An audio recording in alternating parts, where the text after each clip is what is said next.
Hello, నేను శేషరావు. దేశీయంగా బంగారం రేటు పెరిగిపోతుంది. అమాంతం రోజు రోజుకి ఊహించినటువంటి విధంగా అది పెరుగుతూ ఉంది. దానికి కారణాలు ఏంటి? ఇప్పుడున్నటువంటి పరిస్థితుల్లో ఎందుకు ప్రభుత్వాలు కూడా ఈ బంగారాన్ని నిల్వ చేస్తున్నాయి? నిల్వ చేసినటువంటి బంగారం కూడా సరిపోయినటువంటి పరిస్థితుల్లో ఏం చేస్తారు నరేంద్ర మోడీ గారు అనే దాని మీద చాలా విస్తృతంగా చర్చ జరుగుతుంది.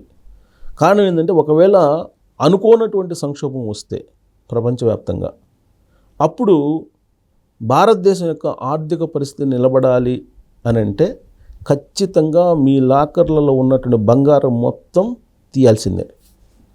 అలాంటి పరిస్థితి నరేంద్ర మోడీ గారు తీసుకురావాలి అనేటువంటి ప్రయత్నం ఒకటి చేస్తూ ఉన్నారు.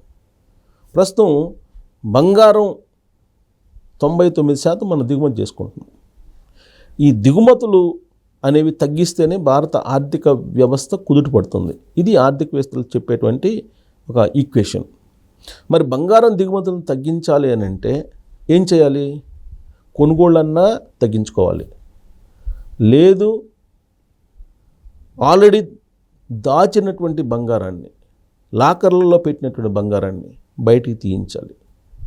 అప్పుడే దేశం యొక్క ఆర్థిక పరిస్థితి మెరుగుపడుతుంది, స్థిరంగా ఉంటుంది. ఇప్పుడు ప్రపంచం మొత్తం కూడా అమెరికా అధ్యక్షుడిగా ట్రంప్ అయిన తర్వాత ఆర్థికపరమైనటువంటి వ్యత్యాసాలు, ఆర్థికపరమైన ఒడిదుడుకులు కనిపిస్తున్నాయి ప్రపంచవ్యాప్తంగా అన్ని దేశాల్లో. అవి భారతదేశానికి కూడా ఉన్నాయి. నరేంద్ర మోడీ గారు తాజాగా ట్రంప్ని కలిశారు. ట్రంప్ని కలిసినప్పటికీ పెద్దగా భారతదేశానికి బెనిఫిట్స్ వచ్చేటువంటి సింటమ్స్ కానీ, అలాంటి వెసులుబాట్లు ఇచ్చేటువంటి మాటలు కానీ ఏమీ లేవు. దీంతో మన జాగ్రత్తలో మనం ఉండాలి అనేటువంటి అభిప్రాయానికి ప్రధానమంత్రి నరేంద్ర మోడీ గారు, ఆర్థిక శాఖ మంత్రి నిర్మలా సీతారామన్ గారు వచ్చేశారు. దీంతో బంగారం నిల్వల్ని పెంచుకునేటువంటి ప్రయత్నం చేస్తూ ఉన్నారు. ఎందుకంటే బంగారం అనేది ఒక స్టాండర్డ్గా గ్రోత్ పెరిగేటువంటి ఒక ఆస్తి.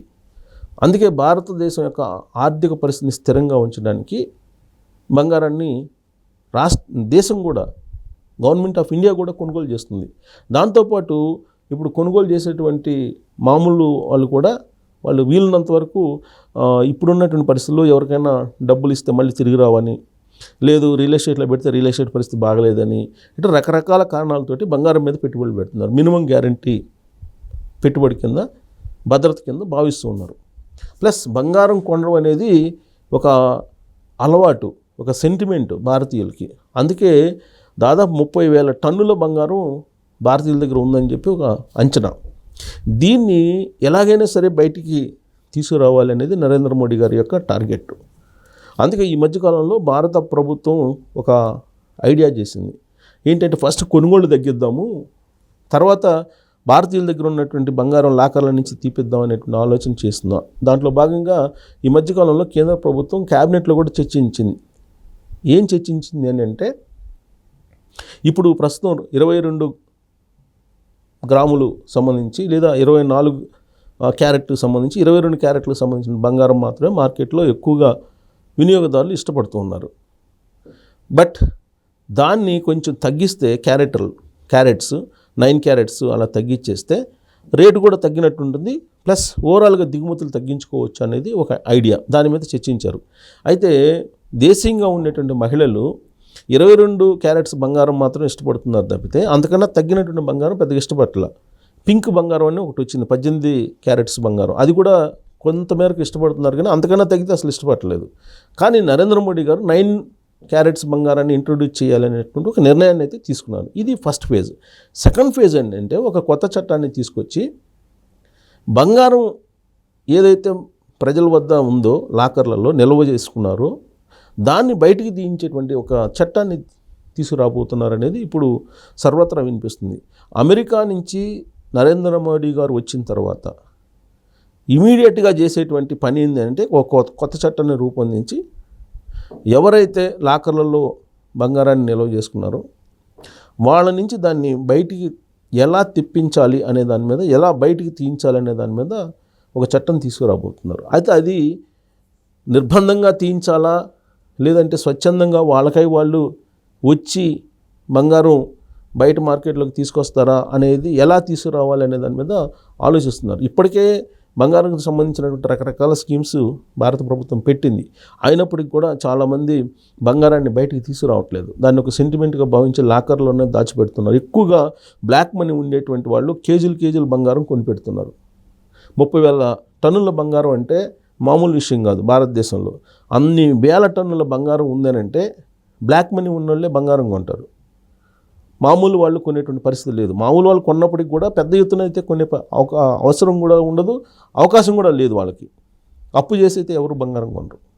ప్లస్ లేనటువంటి వాళ్ళు బంగారం కొనరు. పేద మధ్యతరగతి వర్గాలు ఒకవేళ ఏదైనా కొనుగోలు చేసినా వాళ్ళు ఎంత అవసరమో అంత మేరకు కొనుక్కుంటారు. పెళ్ళిళ్ళకో లేదంటే ఏదైనా ఫంక్షన్ల కోసమో అవసరమైనప్పుడు ఎంత అవసరమో అంతవంతరం కొనుక్కుంటారు తప్పితే దాచుకోవడానికి బ్లాక్ మనీకి సేఫెస్ట్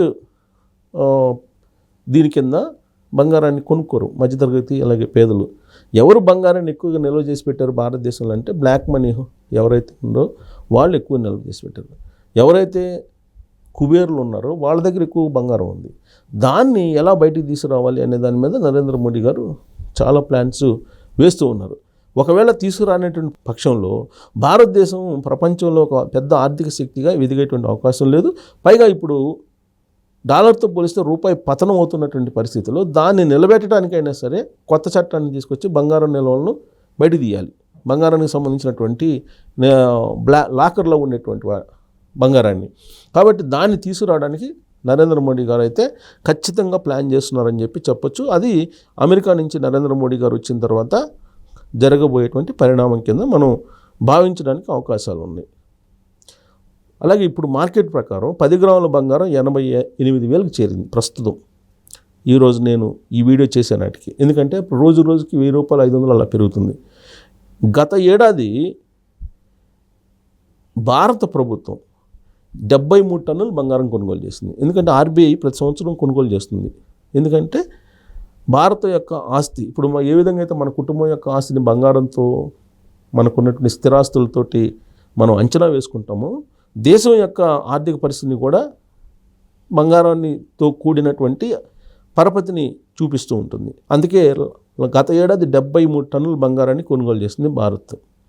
అలాగే ఒకవేళ సంక్షోభం ఏర్పడితే బంగారం నిల్వలు అనేది ఆదుకుంటుంది భారతదేశాన్ని అనేది ఆర్థికవేత్తలు చెప్తున్నారు. అందుకే ఈ ఏడాది ఇంకా ఎక్కువగా కొనుగోలు చేస్తున్నారు. ఇంత రేటు ఉన్నప్పటికి కూడా ప్రపంచవ్యాప్తంగా కూడా బంగారం మార్కెట్ ఒడిదుడుకులో ఉంది. ఈ నెల ఫస్ట్ నుంచి బంగారం రేటు అమాంతం పెరిగింది. ఎందుకు కారణం? ఆర్థిక అస్థిరత, వాణిజ్యపరమైనటువంటి ఉద్రిక్తలు ప్రపంచవ్యాప్తంగా ట్రంప్ అధ్యక్షుడైన తర్వాత ఉన్నాయి. మనం కనుక చూస్తే హయ్యెస్ట్ ఏది కొనుగోలు చేసిందో 2024లో అంటే గత ఏడాది పోలాండ్ అత్యధికంగా 90 టన్నుల బంగారాన్ని కొనుగోలు చేసింది. ఆ తర్వాత టర్కీ 75 టన్నుల బంగారాన్ని కొనుగోలు చేసింది. ఆ రెండు దేశాల తర్వాత హయ్యెస్ట్ కొనుగోలు చేసినటువంటి దేశం భారతదేశం 73 టన్నులు కొనుగోలు చేసింది లాస్ట్ ఇయర్. సో బంగారం నిల్వలను పెంచుకునేటువంటి పోటీలో అన్ని దేశాలు ఉన్నాయి. ఎవరి తాకతుకు తగ్గట్టు వాళ్ళు బంగారం కొనుగోలు చేస్తున్నాయి దేశాలు. అలాగే భారత రిజర్వ్ బ్యాంక్ కూడా కొనుగోలు చేస్తుంది. గత ఏడాది 73 టన్నుల బంగారాన్ని కొనుగోలు చేస్తే ఇది చైనాతో పోలిస్తే ఒక రకంగా చెప్పాలంటే 2 నింతలు చైనా కన్నా మనం ఎక్కువ కొన్నాం బంగారం నిల్వ లాస్ట్ ఇయర్. చైనా ఆర్థికంగా చాలా బాగుంటుందని అంటారు, కానీ చైనా కన్నా మనం 2 నింతలు ఎక్కువగా మనం కొన్నాం చైనాతో పోలిస్తే. సో ఈ విధంగా కొనుగోలు చేయటం అనేది దేశానికి ఏ దేశానికైనా మంచిదే. ఇది వ్యూహాత్మకంగా చేస్తున్నారు నరేంద్ర మోడీ గారు. సో సంక్షోభం ఏర్పడినప్పుడు ఇది ఆదుకుంటుందని వరల్డ్ కౌన్సిల్ నివేదిక ప్రకారం, వరల్డ్ గోల్డ్ కౌన్సిల్ నివేదిక ప్రకారం గత ఏడాది నవంబర్లో ఆర్బీఐ అదనంగా మరో 8 టన్నుల బంగారం కొనుగోలు చేసింది ఈ మొన్న నవంబర్లో. ఆ నెలలో ప్రపంచవ్యాప్తంగా సెంట్రల్ బ్యాంకులు 53 టన్నుల బంగారాన్ని కొనుగోలు చేశాయి. ఇది ప్రపంచవ్యాప్తంగా ఉండే ఆర్బీఐలు 53 టన్నులు కొనుగోలు చేస్తే దాంట్లో మనకి 8 టన్నులు మన వాటా ఉంది.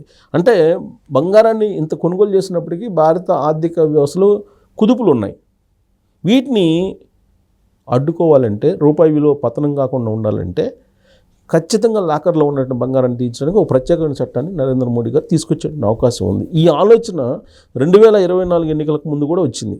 2019 ఎన్నికలు అయిపోయిన తర్వాత కూడా చాలా సందర్భాల్లో వచ్చింది. అది తీసుకొస్తే మహిళల నుంచి వ్యతిరేకత వస్తుందేమో అని ఆలోచిస్తూ ఉన్నారు. బట్ ఇప్పుడు దూకుడు మీద ఉంది బీజేపీ. ఢిల్లీ ఎన్నికల్లో గెలిచిన తర్వాత దూకుడు మీద ఉంది. సో ఇప్పుడు ఈ పరిస్థితుల్లో నరేంద్ర మోడీ ప్రత్యేక చట్టాన్ని తీసుకొచ్చి లాకర్లో ఉన్నటువంటి బంగారాన్ని ఖచ్చితంగా తీసుకురాబోతున్నారు. నిర్బంధంగా తీసుకొస్తారా, స్వచ్ఛందంగా తీసుకొచ్చేటువంటి స్కీమ్స్ ఏమన్నా పెడతారా అనేది ఇప్పుడు చర్చ జరుగుతుంది. మరి నిర్బంధంగా తీసుకురావాలా, లేదంటే స్కీమ్స్ పెట్టి ట్యాక్స్ ఎగ్జంప్షన్ ఇచ్చి ఆ బంగారాన్ని బహిరంగ మార్కెట్లోకి తీసుకురావాలా, ఏ పద్ధతిని మోడీ ఎంచుకుంటే బెటర్ అనే దాని మీద కామెంట్ రూపంలో మీ అభిప్రాయాన్ని తెలియజేయచ్చు. Thank you very much.